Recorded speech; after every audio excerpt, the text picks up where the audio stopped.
সকাল সকাল পদ্মা নদীর ফ্রেশ টাটকা মাছ পেয়ে মনটা এমনিতেই খুশিতে ভরে গেল। এভরিওয়ান, আসসালামু আলাইকুম। সবাই কেমন আছেন? আশা করি সবাই ভালো আছেন। আলহামদুলিল্লাহ, আমরা ভালো আছি। সকালবেলা ঘুম থেকে উঠে ফ্রেশ হওয়ার পরে যখন রান্না করতে যাই, তখন যদি কেউ এভাবে এসে পছন্দের মাছ এনে সারপ্রাইজ দেয়, কেমন লাগে আপনাদের বলেন তো? আমার তো খুবই ভালো লাগে। আমি তো খুব খুশি হয়েছি মাছগুলো পেয়ে। এই মাছগুলো সবই ছিল পদ্মা নদীর মাছ, আর সব মাছেই ছিল ডিম। এগুলো হচ্ছে চিংড়ি মাছ। চিংড়ি মাছের সবগুলো পেটেই ছিল ডিম।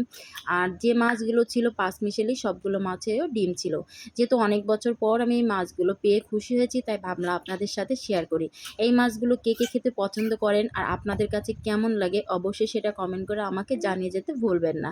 এখানে ছিল ছোট চিংড়ি, বেলে মাছ, সাথে ছিল ছোট ছোট ট্যাংরাও। এগুলো সবই ছিল ফ্রেশ, একদম টাটকা মাছ। আর এই মাছগুলো ছিল ফ্রিজের, কারণ যেহেতু আগের দিন মেরেছে এই মাছগুলো, বিকালবেলা আনতে পারেনি, তাই পরের দিন সকালে একবারে নদী থেকে মাছ মেরে আমাদেরকে দিয়ে গেছে। অনেকগুলো মাছ যেহেতু করতে হবে, সেজন্য আমি রান্নাটা সেরে নিচ্ছিলাম। কাঁঠালের আটি দিয়ে ডাঁটা চচ্চড়ি করব। কিছু কিছু তরকারি আছে কাঁঠালের আটি দিলে অনেকটাই মজা লাগে। ডাঁটা তরকারি রান্না করতে করতে আমি কিছু বাটা মাছ ভিজিয়ে রেখেছিলাম, যে মাছগুলো আমি বেগুন দিয়ে রান্না করব, কিছু মাছ ভেজে রেখে দেব। বেগুন দিয়ে বাটা মাছ খেতে অনেকটাই মজা লাগে। আর এই যে মাছগুলো দেখছেন না, এই মাছগুলো আগের মতো এখন আর দেখা যায় না। এই মাছগুলো আগে অনেকই দেখা যায়, তো এখন দেখা গেলেও এই মাছগুলো অনেকই দাম। এই মাছগুলো যদি ফ্রেশ আপনারা এভাবে আমরা যেভাবে নিয়ে আসছি কিনে, তাহলে অনেকটাই দাম পড়ে যায়। আর যেগুলো বাজারে কিনতে যাই সেগুলো একটু দাম কমই পড়ে যায়। যে নদী থেকে মেরে আমাদেরকে দিয়ে গিয়েছে, সেজন্য আমাদের মাছগুলো একটু দাম বেশি পড়েছে। প্রতি কেজি ১,০০০ টাকা করে নিয়েছে। এখানে ছোট ছোট চিংড়ির সাথে বেলে মাছ, ট্যাংরা মাছ, এই চিংড়ি সব কিছু মিশিয়ে একসাথে ছিল। এই মাছগুলো যে কোনো তরকারিতে রান্না করলে এতটাই মজা লাগে, যেটা বলার মতো না। আমার ফ্যামিলির সবাই চিংড়ি মাছ খেতে খুবই পছন্দ করে, কারণ চিংড়ি মাছ পেলে তাদের আর কিছু লাগে না। এদিকে শুধু তাই নয়, এখানে ছিল বেলে মাছ, বাইম মাছ, ট্যাংরা মাছ, পুঁটি মাছ, সাথে আরও ২-৩ রকমের মাছ ছিল।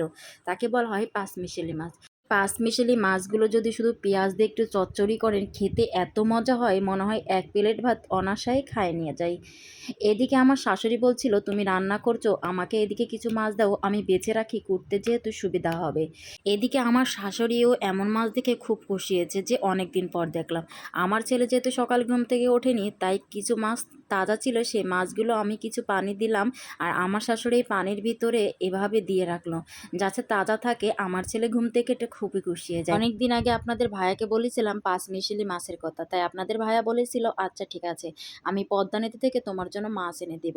তাই কিছুদিন পর এভাবে আমাকে মাছ এনে সারপ্রাইজ করে দিল। আমি তো খুবই খুশি হয়েছি। এমন একটা মানুষ পাওয়া ভাগ্যের, পর যাকে যা কিছু বলি তার সাথে সাথে আবদার পূরণ করে দেয়, আলহামদুলিল্লাহ। এদিকে মাছ কোটাকুটি শেষ করে আমি পলিথিন করে রেখে দিচ্ছিলাম ফ্রিজে করে, যাতে পরে অল্প অল্প করে রান্না করে খেতে পারি। এদিকে কিছু চিংড়ি মাছও আমি রান্না করে দিয়েছি সবাইকে খাওয়ার জন্য। আর ভিডিওটা যে পর্যন্ত কেমন হয়েছে অবশ্যই সবাই জানাবেন। সবাই ভালো থাকবেন, সুস্থ থাকবেন। আল্লাহ হাফেজ।